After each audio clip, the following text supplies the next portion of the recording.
I'm delighted to welcome you back to London Rising, the Evening Standard's virtual event series celebrating our great capital city as it rebuilds after the pandemic. When you're operating in a world where there's huge unknowns, it makes the judgments harder. And in some cases, you could see the known negative impact of an action you had to take, but the positive impact you couldn't be sure about. Was harder to spot. So that's a really difficult situation to make a judgment like this. For our next panel, in association with Huawei, we're asking if the new hybrid working model, a few days in, a few days out, should become universal. And if so, how can we make it work for everyone? What is the point of the office? What's the point of the Zoom meeting?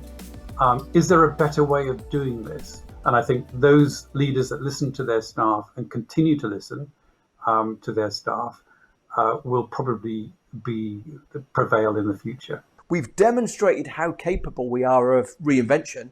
Now we need to give ourselves the faith, the conviction that we can keep this going. Employers say about a fifth of the graduates they meet don't have any of the skills they need to go and do the jobs they're trying to hire people for. So there's this fundamental mismatch between skills employers need and skills that people have. But also what's so important is every employer is now really acutely aware of the need to better recruit diverse talent and represent their communities, because they haven't been doing that particularly effectively in industries like tech and professional services over the last few years. Don't believe what people say. You know, I love London. I've got a lot of time for London. I'm a patriotic person. I'm proud of our capital city. But I think it will in the end be in London's interest if more places have a bit more of what London has got. And that actually probably stops London overheating and becoming unaffordable to many Londoners.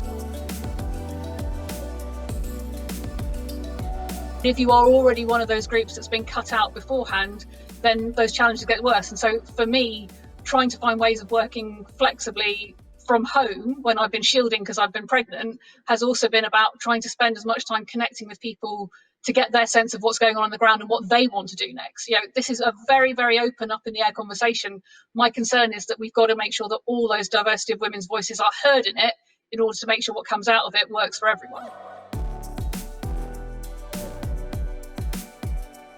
London already is a very important base for all of tech. It's a place where we see a huge amount of investment coming in. It's a place where we're seeing, you know, more and more businesses being started, unicorn businesses developing and thriving and coming out of here and ultimately floating and going global as well. So there's a lot going on, but there's always more. And London is a great city to live in. It's a place that people want to come to.